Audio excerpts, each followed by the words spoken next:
¿Cómo les va, mis queridos amigos y hermanos? Estamos nuevamente juntos en una nueva clase bíblica. Estamos entrando en la recta final del estudio con esta guía que se llama Apocalipsis, Revelaciones de Esperanza. Como siempre te estoy dejando debajo en la descripción el link para que puedas descargar este tema y te invito a que puedas buscar tu Biblia y que juntos comencemos a estudiar la palabra de Dios. Hoy vamos a tocar un tema sumamente interesante e importante. Hoy vamos a hablar sobre la bestia que sube del mar. Pero antes de estudiar, antes de abrir la palabra de Dios, necesitamos que el Espíritu Santo nos pueda iluminar nuestra mente para poder entender correctamente lo que dice el Señor a través de su palabra. Así que te invito a que busquemos al Señor en oración. Así que oremos.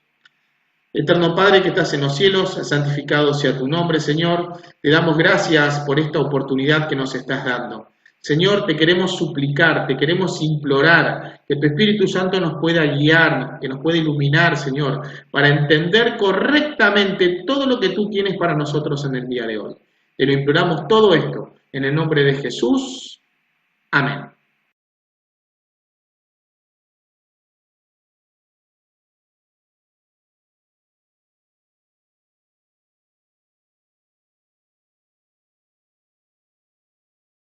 Muy bien, vamos a comenzar a estudiar este tema, vamos a ver la bestia que sube del mar, así que te invito a que puedas descargar el archivo y que busques tu Biblia porque este tema va a estar fascinante.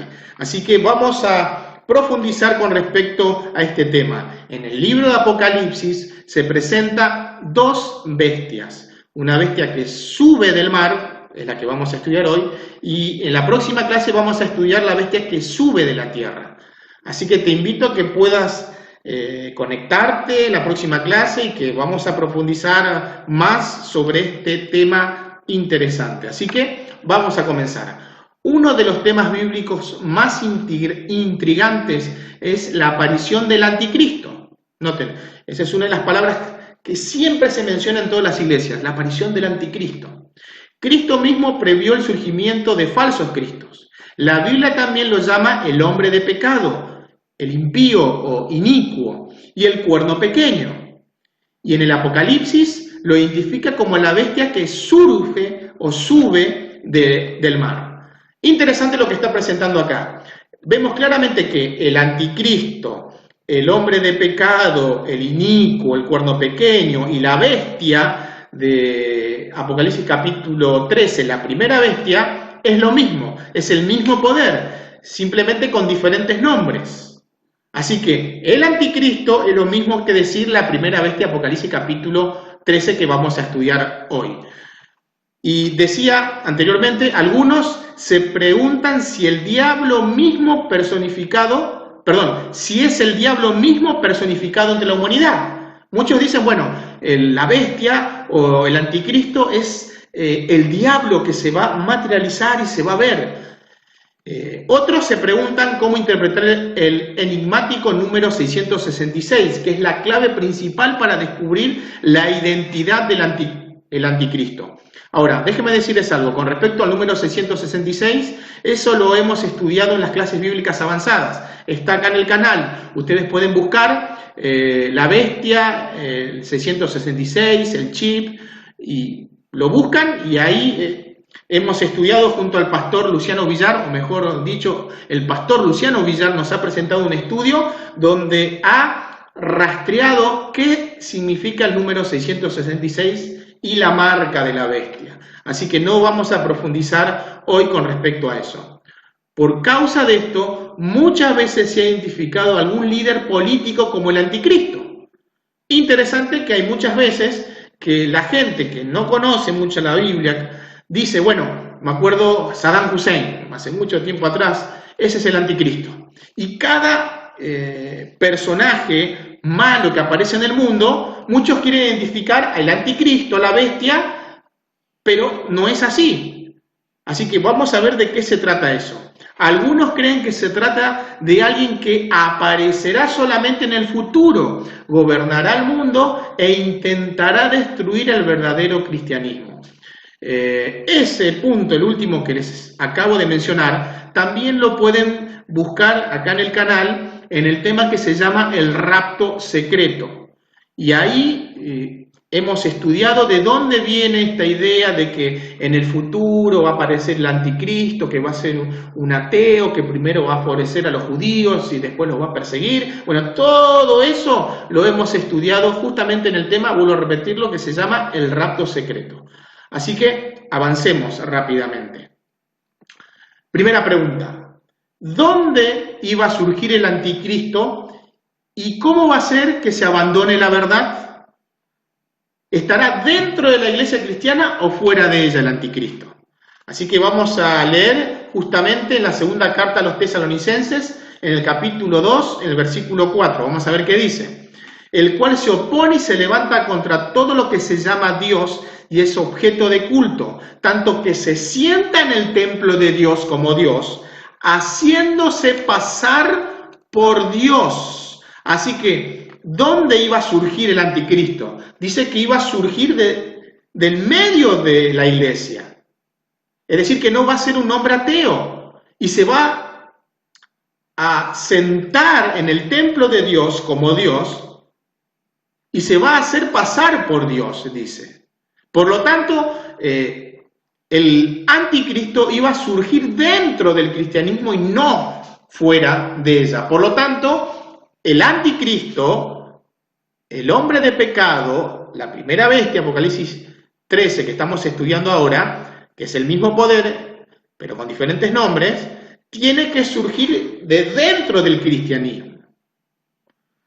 Por lo tanto, el poder que llevó a alejarse de los principios de Cristo y de los apóstoles surgiría dentro del cristianismo, como mencionábamos recientemente. Sin embargo, no sería visto negativamente por los cristianos.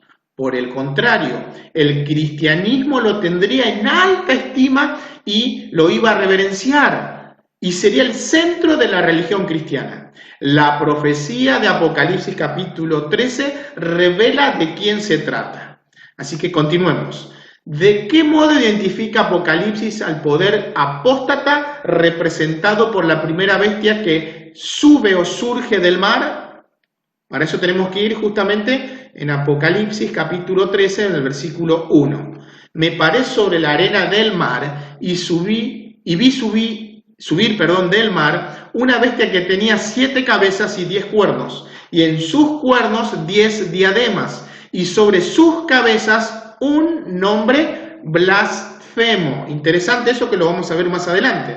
Por lo tanto, vemos que a este poder se lo identifica como una bestia, y en profecía una bestia es un poder político religioso perseguidor.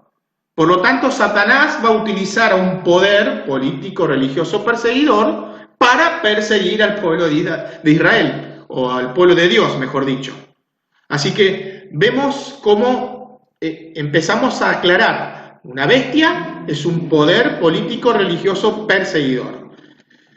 Esto lo hemos leído. Vamos a avanzar. ¿Por cuánto tiempo tendría Roma poder para perseguir al pueblo fiel de Dios? Interesante eso. Hemos visto que el anticristo iba a surgir del medio del cristianismo. Por lo tanto, tiene que ser un poder cristiano que va a perseguir a los cristianos. ¿Y cuánto tiempo iba a durar esa persecución? Vamos a leer justamente en los versículos 5 y 7 del capítulo 13. También se le dio boca que hablaba grandes cosas y blasfemias, y se le dio autoridad para actuar 42 meses. Así que, ¿cuánto tiempo iba a perseguir? 42 meses. Y ustedes se acuerdan que los 42 meses en profecía equivalen a decir a 1260 días. ¿Por qué? Porque los meses en profecías son de 30 días, o los meses judíos, mejor dicho. Por lo tanto, si ustedes multiplican 42 por 30, adivinen cuánto da. 1260. Así que vemos claramente que Roma tendría poder para perseguir al pueblo de Dios por 42 meses, que equivale a decir a 42 días que se transforman en años. Así que la referencia a Roma no se relaciona con su poder pagano, sino con su dimensión religiosa cristiana. Este periodo comenzó en el año 538, pero comenzó a tener poder un poquito antes, en el 535, pero me parece que está equivocado ahí porque es en el 533. Cuando entró en vigencia el edicto de Justiniano, que otorgó al obispo de Roma el poder para perseguir y sentenciar a pena de muerte a los cristianos que no concordaban con sus opiniones. Al finalizar los 1260 años, que termina en el año 1798, comienza en el 538, se cumplió la otra parte de la profecía cuando el jefe de la Iglesia romana, es decir, el papado, perdió su supremacía papal. Ahí se le da una herida mortal. Sigamos. Además de perseguir, ¿qué más haría la bestia? Vamos a ver los versículos 5 y 6. También se le dio boca que hablaba grandes cosas y blasfemias, y se le dio autoridad para actuar ¿cuánto tiempo? 42 meses, que son 1260 días que se transforman en años. Y abrió su boca en blasfemias contra Dios para blasfemar de su nombre, de su tabernáculo y de los que moran en el cielo. Por lo tanto, ¿qué iba a hacer esta bestia? Además de perseguir, iba a blasfemar contra Dios, contra su nombre, contra su tabernáculo y los que habitan en el cielo. El poder papal se toma ciertas prerrogativas que, para Dios, son blasfemias. Ahora, tenemos que ver qué es blasfemia o qué significa blasfemia en la Biblia. Para eso tenemos que ir a Juan capítulo 10, en los versículos 31 al 33. Muy importante, el Señor Jesucristo, el incidente que se está mencionando acá, es que había hecho un milagro y le había dicho, tus pecados te son perdonados. Y los fariseos al escuchar esto, dijeron, blasfemo eres. Miren lo que pasa acá. Y ellos van a decir que es blasfemia. Entonces los judíos volvieron a tomar piedras para apedrearle. Jesús les respondió, muchas buenas obras os he mostrado de mi Padre. ¿Por cuál de ellas me apedráis? Le respondieron los judíos diciendo, por buena obra no te apedreamos, sino por la blasfemia, porque tú, siendo hombre, te haces Dios. ¿Qué es blasfemia según la Biblia? Es cuando un hombre se hace pasar por Dios. En este caso, a Cristo no corresponde esto porque Cristo sí era Dios y tenía el derecho de perdonar pecados. Pero, básicamente, los judíos tenían razón en decir que un hombre, cuando se hace pasar por Dios, a eso se llama blasfemia. Por lo tanto, la pretensión de perdonar pecados es una blasfemia. Y la Iglesia Católica lo hace. El papado dice que, bueno, el sacerdote dice, bueno, te perdono los pecados, está ocupando el lugar de Dios. Después de la ascensión de nuestro Señor Jesucristo, Pedro dejó bien en claro que él, Pedro, no tenía poder para perdonar pecados, pues esa atribución pertenece exclusivamente a Dios. Otros ejemplos podemos ver. Al hacerse llamar Santo Padre, al Papa, como se le dice, Santo Padre. El Papa adoptó un nombre que corresponde exclusivamente a Dios. Jesús afirmó en Mateo 23, 9, no llaméis Padre vuestro a nadie en la tierra, porque uno es vuestro Padre, el que está en los cielos. Otro ejemplo es el que el Papa afirma ser la cabeza de la Iglesia, usurpando la función de Cristo, que es la cabeza del cuerpo de la Iglesia. Así es posible entender mejor qué quiso decir Pablo cuando escribió sobre el hombre de pecado, el hijo de perdición, el cual se opone y se levanta contra todo lo que se llama Dios o es objeto de culto, tanto que se sienta en el templo de Dios como Dios, haciéndose pasar por Dios. Por eso el anticristo no solamente se opone a Cristo con todas sus obras, sino que ocupa el lugar de Cristo. Ocupa el nombre y las atribuciones, el de perdonar pecados. Podemos ver claramente que el papado coincide perfectamente con lo que está diciendo la Biblia. ¿Qué número calculado representa la bestia? Vamos a ver justamente los versículos 17 y 18. Y que ninguno pudiese comprar ni vender, sino el que tuviese la marca o el nombre de la bestia o el número de su nombre. Aquí hay sabiduría. El que tiene entendimiento cuenta el número de la bestia, pues es número de hombre y su número es 666. No nos vamos a detener en esto porque esto lo hemos estudiado en las clases bíblicas avanzadas que les mencioné recientemente con el pastor Luciano Villar. Así que hay muchas interpretaciones con respecto al número 666. No voy a mencionar, no me voy a quedar en esto. Les invito a que puedan buscar el video sobre la marca de la bestia, el 666, el chip y el código de barras. Así que no vamos a detenernos en este punto. Vamos a seguir. ¿Qué sucedió con una de las cabezas de la bestia? Interesante esto. Va a ser exaltado sobre las otras cabezas, fue herida de muerte, fue retirada por el falso profeta. Vamos a ver qué dice la Biblia. Apocalipsis capítulo 13, versículos 3 y 10.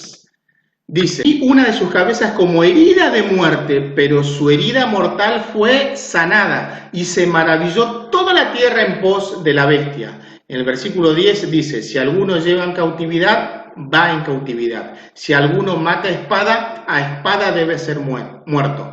Aquí está la paciencia y la fe de los santos. ¿Qué sucedió con una de las cabezas de la bestia? Recibió una herida mortal. Y eso ocurrió en el año 1798. ¿Se acuerdan que dijimos que la profecía había comenzado en el año 538? Si le sumamos 1260 años, nos lleva justamente al año 1798, cuando el general Berthier infligió una herida de muerte al poder papal al arrestar al Papa Pío XVI y lo obligó a renunciar a sus poderes políticos. La Iglesia Católica Romana tuvo que someterse a varias condiciones impuestas por el gobierno civil. A partir de entonces, los papas nunca más tuvieron la autoridad política que tenían antes como jefes de estados. Ahora, quiero decirles algo. En ese periodo, el papa era cabeza de los reyes, de los gobernantes. No era simplemente un gobernante, era cabeza, era el jefe de los reyes, de los gobernantes, y él podía poner y quitar reyes si quería. Todos los reyes debían inclinarse a este poder, el papado. ¿Qué sucedería con la herida mortal que sufrió el poder religioso? Por lo tanto, noten, se le da una herida mortal, pero ¿qué va a pasar después de eso? Ahí, en el versículo 3 dice, vi a una de sus cabezas como herida de muerte, pero su herida mortal fue sanada y se maravilló toda la tierra en pos de la bestia. Por lo tanto, su herida mortal se iba a sanar y todo el mundo se iba a maravillar de este poder político. En el año 1929, en el Tratado de Letrán, o en el Pacto de Letrán, el Vaticano pasó a ser reconocido como Estado soberano. Algo interesante, se le da una herida mortal. El Papa, en el año 1798, el Papa no tiene más poder. Luego, más adelante, se le da otra herida también cuando se les quita los territorios del Vaticano. Pero en el año 1929 se le devuelve los territorios, que es el Vaticano en este caso, y ahora el Papa otra vez puede ser cabeza de un Estado. Ustedes saben que el país más pequeño del mundo es el Vaticano. Tiene su propia moneda, tiene su propio idioma. Por lo tanto, el Papa no solamente es un líder religioso, sino también político. Él, cuando va a las otras naciones, no solamente va como el líder de la Iglesia Católica, sino va como un jefe de Estado. Por lo tanto, vemos que después de 1929, cuando se le devuelve las tierras a través del Tratado de Letrán, el Papa otra vez tiene un territorio y otra vez él puede ser un gobernante. Desde entonces la Iglesia Romana consiguió conquistar gran parte de su autoridad política y el poder papal ha ampliado extraordinariamente su influencia en el escenario mundial. De acuerdo con la profecía, sería nuevamente y en breve tiempo el gran protagonista de las decisiones mundiales. Es interesante lo que está diciendo acá. si uno va a la historia cercana, hace 50 años atrás, un poquito más, 60, los Estados Unidos no tenían nada, no quería saber nada con este poder. Pero ahora ha cambiado eso. Todo el mundo está maravillado, todo lo que está haciendo el Papa Francisco en este caso. ¿Cómo han cambiado? ¿Cómo han cambiado los tiempos? La profecía decía que iba a recibir una herida mortal, pero su herida iba a ser sanada. ¿Quiénes son los que adoran a la bestia? Y tenemos que marcar cuál es la respuesta correcta. Los que tienen su nombre escrito en el libro de la vida, los que fueron perseguidos por la bestia, los que no tienen su nombre escrito en el libro de la vida. Vamos a ver cuál es la respuesta correcta. Dice en el versículo 8, y la adoraron todos los moradores de la tierra cuyos nombres no estaban escritos en el libro de la vida del Cordero, que fue inmolado desde el principio del mundo. Por lo tanto, la última respuesta es la correcta. Los que no tienen su nombre escrito en el libro de la vida del Cordero son los que van a adorar a la bestia. Los adoradores de la bestia también adoran al dragón, quien da autoridad al poder profano. Si ustedes van ahí, vamos a leer para que ustedes puedan tener bien claro. En el versículo 2 dice: y la bestia que vi era semejante a un leopardo, y sus pies como de oso, y su boca como boca de león, y el dragón, que es Satanás, le dio su poder y su trono y su grande autoridad. Así que el que adora a la bestia está adorando al dragón. Ahora, déjenme decirles algo. Yo les dije anteriormente que el dragón representaba no solamente a Satanás, sino en sentido derivado también representa al Imperio Romano. Y justamente fue el Imperio Romano, Justiniano, que le dio el poder, el trono y su grande autoridad al papado. Así que vemos claramente cómo la profecía se está cumpliendo.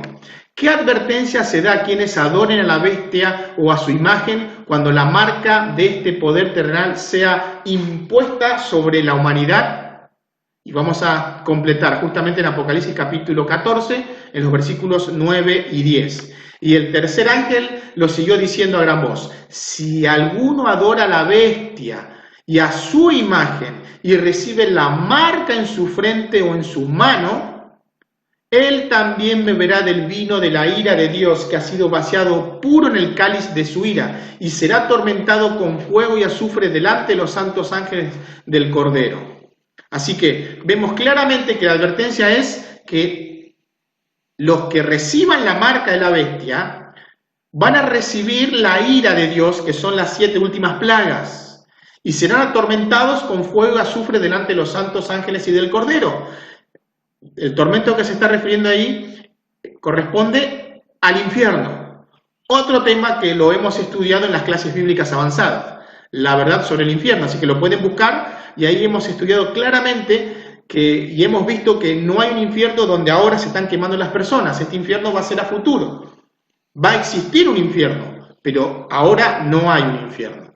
Así que nadie necesita recibir el castigo reservado a los adoradores de la bestia y su imagen. Todos aquellos que estén con Cristo y se rehúsen a acatar cualquier imposición que sea contraria a los mandamientos de Dios, no sufrirán las consecuencias de aceptar el último gran engaño. ¿Qué llamado hace Cristo a sus hijos que están fuera de su redil? Este es un texto que lo hemos estudiado en otra clase bíblica. Dice: yo estoy a la puerta, y el que por mí entrare será salvo, y entrará y saldrá y hallará pastos. También tengo otras ovejas que no son de este redil, aquellas también debo traer, y oirán mi voz, y habrá un rebaño y un pastor. Por lo tanto, dice: yo soy la puerta, debemos entrar a través de Cristo para poder ser salvos, y debemos entrar y hallaremos pastos frescos. Algo interesante que dice el versículo anteriormente que leímos, que tiene muchas ovejas que no son de este redil. Eso significa que la mayoría del pueblo de Dios no está dentro de la iglesia adventista del séptimo día. Dios tiene hijos suyos en todas las iglesias. Es importante recordar que el libro de Apocalipsis identifica un sistema religioso que se alejó del ideal bíblico, pero que esto no significa que los fieles de este sistema o que los miembros de cualquier otra iglesia estén perdidos. Dios juzgará a cada uno según el conocimiento y los privilegios recibidos. Llegará el momento en que Él llamará a todas las personas a unirse a los que guardan los mandamientos de Dios y tienen el testimonio de Jesús y la fe de Jesús, para formar un solo pueblo. Él te llama a ti hoy. Repasemos el tema o las preguntas que estuvimos estudiando en el día de hoy. Pregunta número 1. ¿Dónde surgiría el anticristo y qué iba a causar para que abandone la iglesia la verdad? ¿El anticristo iba a surgir dentro de la iglesia o fuera de ella? Y vimos que el anticristo iba a surgir dentro de la iglesia, se iba a sentar en el templo de Dios como Dios, se iba a pasar por Dios.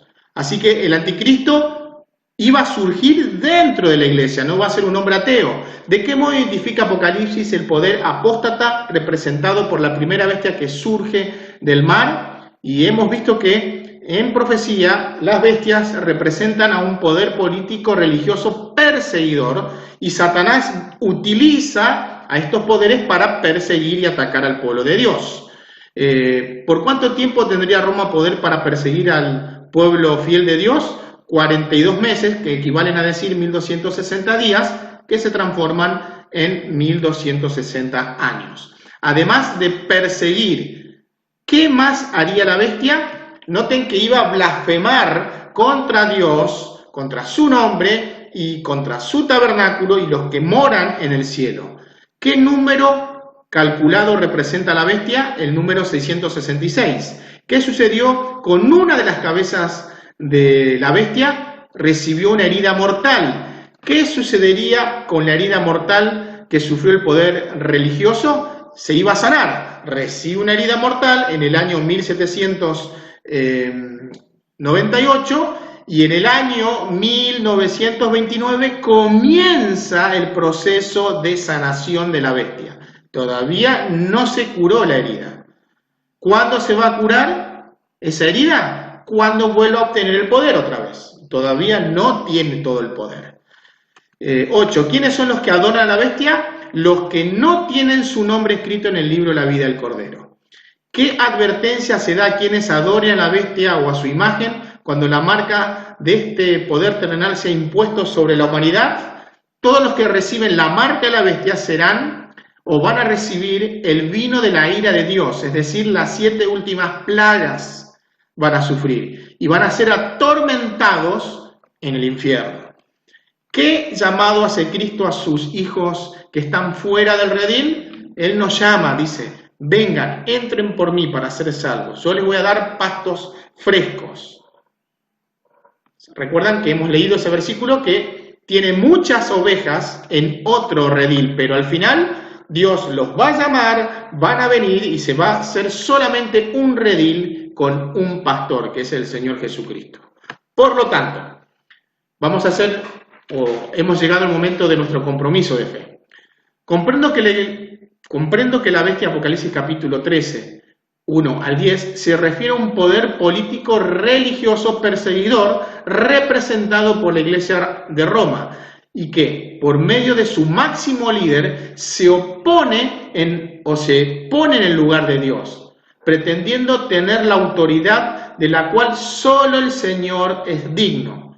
Me comprometo a vivir de acuerdo a la palabra de Dios y decido no seguir ningún principio que haya sido establecido por este sistema religioso, aunque debo amar y respetar a sus adeptos, es decir, a la gente que está en esa iglesia.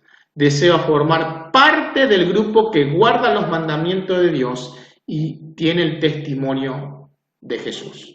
Así que hoy el Señor te está llamando a ser parte de este pueblo que guarda los mandamientos de Dios y tiene el testimonio de Jesucristo. No dejes pasar el tiempo.